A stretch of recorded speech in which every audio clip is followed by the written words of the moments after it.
AG ನ್ಯೂಸ್ಗೆ ಸ್ವಾಗತ.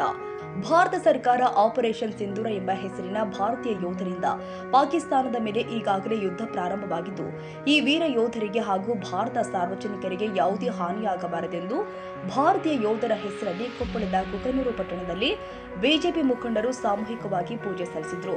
ಭಾರತ ಯೋಧರು ಪಾಕ್ ಉಗ್ರರನ್ನ ಪತ್ತೆ ಹಚ್ಚಿ 25 ನಿಮಿಷಗಳಲ್ಲಿ 9 ಕಡೆಯಲ್ಲಿ ಏಕಕಾಲಕ್ಕೆ ಪಾಕ್ ಉಗ್ರರನ್ನ ಹೊಡೆದು ಉರುಳಿಸಿದ ಹಿನ್ನೆಲೆ ಕೊಪ್ಪಳದ ಕುಕನೂರು ತಾಲೂಕು ಪಟ್ಟಣದಲ್ಲಿ ಬಿಜೆಪಿ ಮುಖಂಡರು ಭಾರತೀಯ ಯೋಧರ ಹೆಸರಲ್ಲಿ ಬೆಳಿಗ್ಗೆ 8 ರಿಂದ 9 ಗಂಟೆವರೆಗೆ ಸಾಮೂಹಿಕವಾಗಿ ಭಾರತ ಯೋಧರಿಗಾಗಿ ಪೂಜೆ ಸಲ್ಲಿಸಿದರು. ನಾವು ತಾಯಿ ಹತ್ರ ಬೇಡಿಕೆಯನ್ನು ಇಟ್ಟಿದ್ದೇವೆ, ತಾಯಿಯು ಆಶೀರ್ವಾದ ಮಾಡ್ತಾಳೆ ಅಂತಕ್ಕಂಥ ನಂಬಿಕೆ ಮತ್ತು ವಿಶ್ವಾಸ.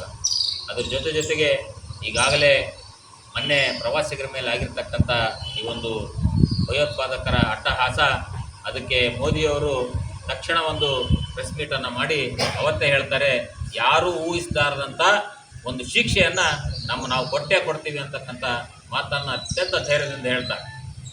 ಆ ಒಂದು ಧೈರ್ಯದ ಸಂಕೇತವಾಗಿ ಕೇವಲ 15 ದಿನಗಳಲ್ಲಿ ಇವತ್ತು 9 ಉಗ್ರ ನೆಲೆಗಳನ್ನು ಸಂಹಾರ ಮಾಡೋದಲ್ಲದೆ ಇವತ್ತಿನ ದಿವಸ ಅದರಲ್ಲಿ ಇರ್ತಕ್ಕಂಥ ಲಷ್ಕರ್ ಎ ತೋಬಾ ಇರ್ಬೋದು, ಹಿಜ್ಬುಲ್ ಮುಜಾಹಿದ್ದೀನ್ ಇರ್ಬೋದು, ಎಲ್ಲ ಸಂಘಟನೆಗಳ ಕಮಾಂಡರ್ಗಳನ್ನು ಹೊಡೆದುರುಳಿಸ್ತಕ್ಕಂಥ ಕೀರ್ತಿ ಮಾನ್ಯ ಮೋದಿಯವರಿಗೆ ಸೈನಿಕರದೊಂದಿಗೆ ಸಿಗುತ್ತದೆ. ಭಾರತ ದೇಶಕ್ಕೆ ಇವತ್ತು ಮೋದಿಯವರ ಸಹಕಾರ, ಅವರ ಒಂದು ಸ್ಥೈರ್ಯ, ಅವರ ಒಂದು ಧೈರ್ಯ ಇವತ್ತು ಯೋಧರಿಗೆ ಅತ್ಯಂತ ಒಂದು ಶಕ್ತಿಯನ್ನು ತುಂಬಿದೆ.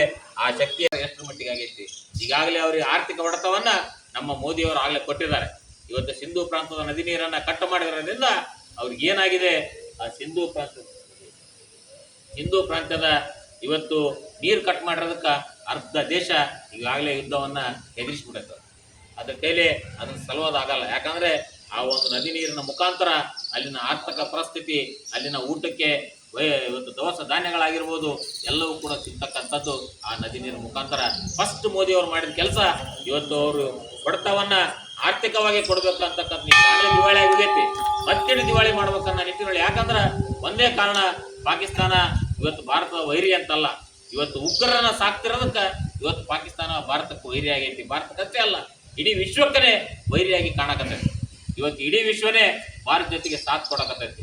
ಇವತ್ತು ಕಾರಣ ಇಷ್ಟೇ, ಇವತ್ತು ನಮ್ಮ ಧ್ಯೇಯ, ನಮ್ಮ ವಿಚಾರ ಎಲ್ಲವೂ ಕೂಡ ಸಾಮಾನ್ಯ ಜನರ ವರ್ಗಕ್ಕೆ ಒಳ್ಳೆಯದನ್ನು ಮಾಡೋಕ್ಕಾಗೈತಿ. ಭಯೋತ್ಪಾದಕರನ್ನ ಮಟ್ಟ ಹಾಕಬೇಕು, ಅವ್ರ ನಿರ್ನಾಮ ಮಾಡ್ಬೇಕಂತಕ್ಕಂಥ, ಅವರನ್ನೇ ಹೊಡಿತಕ್ಕಂಥ ಇವತ್ತು ಯಾವುದೇ ಕಾರಣಕ್ಕೂ ಕೂಡ ಭಾರತ ದೇಶ ಇವತ್ತು ಸರ್ಕಾರ ಆಗಿರ್ಬೋದು, ಯೋಧರಾಗಿರ್ಬೋದು, ಯಾವುದೇ ಕಾರಣಕ್ಕೂ ಕೂಡ ಅಲ್ಲಿರ್ತಕ್ಕಂಥ ಸಾಮಾನ್ಯ ವರ್ಗಕ್ಕೆ ಯಾವುದೇ ತೊಂದರೆ ಆಗಬರ್ತಕ್ಕಂಥ ನಿಟ್ಟಿನಲ್ಲಿ ಕೇವಲ 15 ದಿನದಲ್ಲಿ, ಅಂದರೆ ಅವರು 1 ವಾರದಲ್ಲೇ ಮಾಡ್ಬೋದಾಗಿತ್ತು ಎಲ್ಲ ಕಾರ್ಯಾಚರಣೆಯನ್ನು. ಆದರೆ ಅಲ್ಲಿ ಅಮಾಯಕರಿಗೆ ಯಾವುದೇ ರೀತಿ ತೊಂದರೆ ಆಗಬಾರ್ದು ಅಂತಕ್ಕಂಥ ದೃಷ್ಟಿಕೋನವನ್ನು ಇಟ್ಟುಕೊಂಡು ನಿಖರವಾಗಿ ಇವತ್ತು ಉಗ್ರ ಸಂಘಟನೆಗಳ ತರಬೇತಿ ಕೇಂದ್ರಗಳ ಮೇಲೆ ಇವತ್ತು ನೆಲೆಗಳನ್ನು ಧ್ವಂಸ ಮಾಡ್ತಕ್ಕಂಥ ರೀತಿಯಲ್ಲಿ ಅವರು ಕಾರ್ಯಾಚರಣೆಯನ್ನು ಮಾಡಿದ್ದಾರೆ.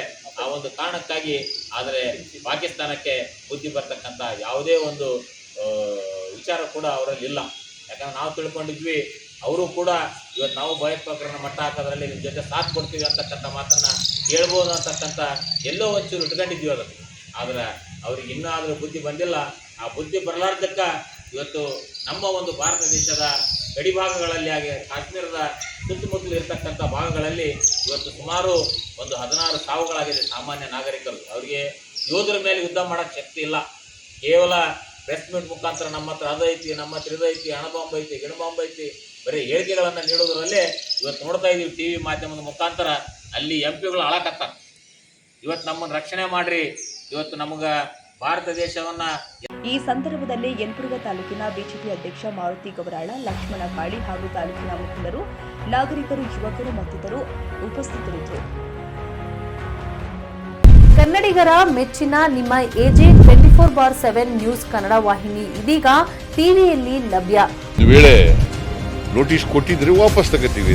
ಇವತ್ತು ವಕ್ಫ್ ಪ್ರಾಪರ್ಟಿ ಅಂತೇಳಿ ಬರ್ತದೆ ಅಂತ ಹೇಳಿದ್ರೆ ರೈತರು ಬೀದಿಗೆ ಬಂದ್ರೆ ಏನ್ ಮಾಡ್ಬೇಕಾಗತ್ತೆ? ಯಾರು ವೋಟ್ ಹಾಕಿಲ್ಲ ಅಂದ್ರೆ ಗ್ಯಾರಂಟಿನೆಲ್ಲ ಸ್ಟಾಪ್ ಮಾಡ್ಬಿಡ್ತೀವಿ.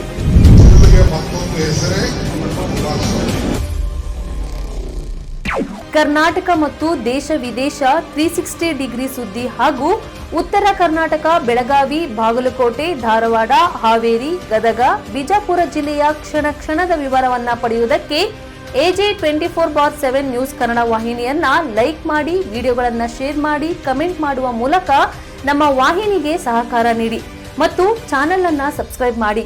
ಧನ್ಯವಾದಗಳು.